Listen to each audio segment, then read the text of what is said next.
To clear up any confusion, Ike Turner didn't write Tina Turner's greatest hits before she became a solo artist.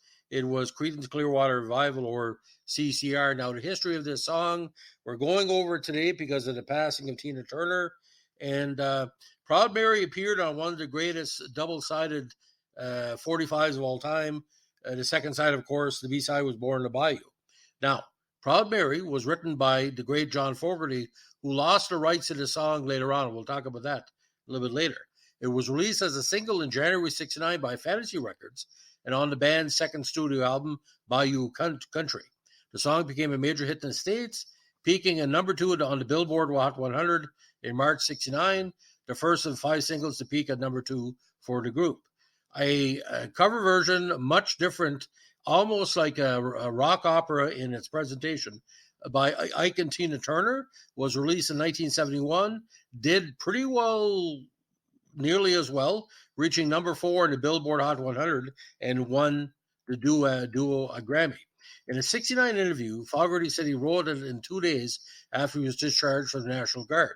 In her liner notes for the 2008 expanded reissue Bayou Country, Joel Sullivan explained that the songs for the album started when Fogerty was in the National Guard, that the riffs for Proud Mary, Born in the Bayou, and Keep on Chugglin' were conceived by Fogerty at a concert in the Avalon Ballroom, and Proud Mary was arranged from parts of different songs, one of which was about a washerwoman named Mary.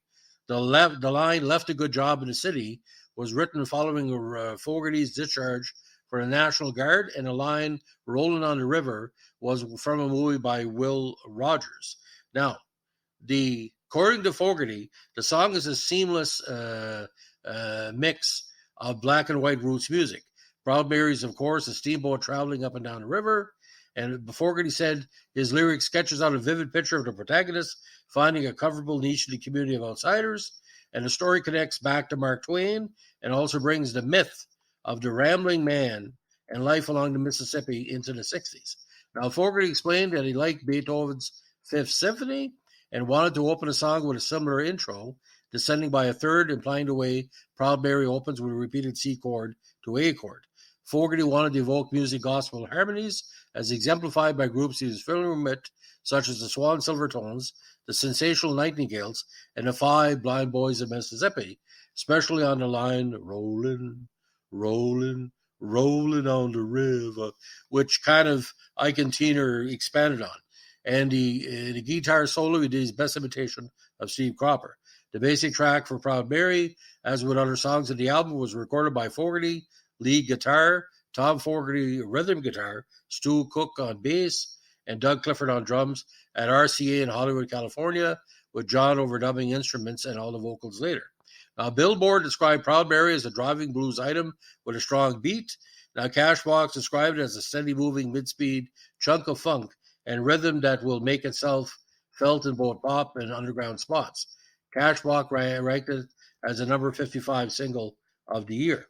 Now, there's a Solomon Burke version who had a small hit with it in 1969. Also, the Checkmates Limited features Sonny Charles. Their version peaked at number 69 in the U.S. Billboard Hot 100. But the Solomon Burke version is quite interesting, a different take, as we say.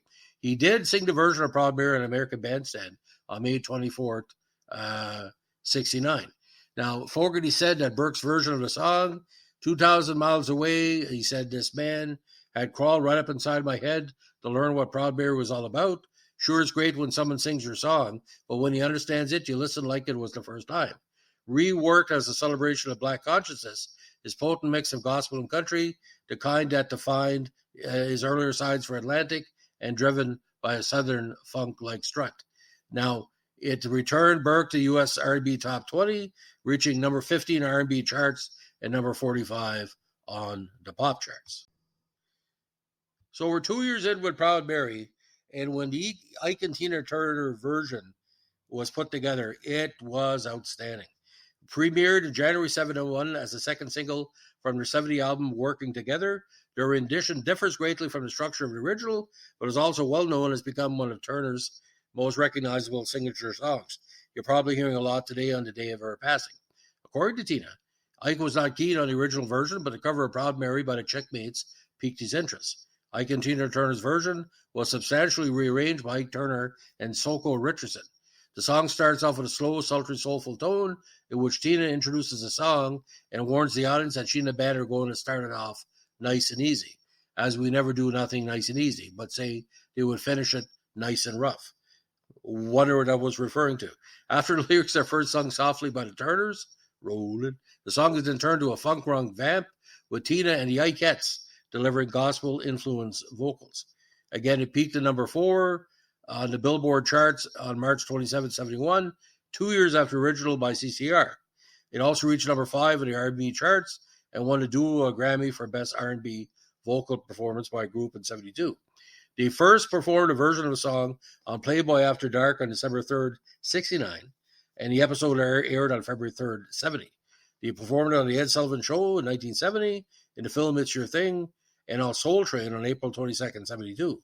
The song became a staple of all their live shows, and live versions of the song were released on the albums Live at Carnegie Hall and Live in Paris. Now, the song continued to be an essential part of Turner's performances. In 1988, a live version was included on the album Tina Live in Europe, and in the biopic What's Love Got to Do With It, the song is performed in a timeline of events in Ike and Tina's career, in which the couple are transformed from an opening act for the Stones to a major headlining act in the 1970s. Tina re-recorded the song for the biopic's soundtrack album of the same name. The track was released as a promo single issued to radio stations and DJs. Tina Turner's solo performance was later included on her 2004 Greatest Hits album, All the Best. After a contestant taking the song in X Factor in 2010, it re-entered the UK singles charts at number 62, and it also entered the Scottish singles charts at number 40. Another live version was released in 2009 on the Tina Live album, recorded on March 21st, 2009 in Arnhem, Netherlands, as part of Turner's 50th anniversary tour. She also performed duets of Proud Mary with Beyonce and Cher. Now, again, Billboard said the John Fogerty Classic gets a powerhouse treatment with the Turner originality drive to put it back up to Hot 100 and soul charts. Dynamite entry. On Cashbox, the slow intro almost belies the power that grows into its revival of the Creedence monument. R&B sales could build enough momentum to put the side into the top 40 again. Now, Record World said Ike and Tina play it nice and rough on CCR's contemporary classic. Great to hear Ike join in with the fine bass, and Tina's far-out intro is worth the price of admission alone. Now, it never went number 1 in any country, although in Canada it went number 11 and number 4 in Billboard. Now, it went platinum in the UK and gold in the States. Now, again, both CCR and Ike and Tina Turner's version of the song have received Grammy Hall of Fame awards in 1998 and 2003, respectively, and Proud Mary ranked at number 155 on Rolling Stone's 2000 list of the 500 greatest songs of all time. Now, other versions have been done by a number of artists. Anthony Armstrong Jones' 69 version reached number 22 in the country charts. Again, the Checkmates version was produced by Phil Spector and reached number 30 on the UK singles charts, and number 69 in the Billboard. And of course, Spock's version was recorded for his album The New World of Leonard Nimoy.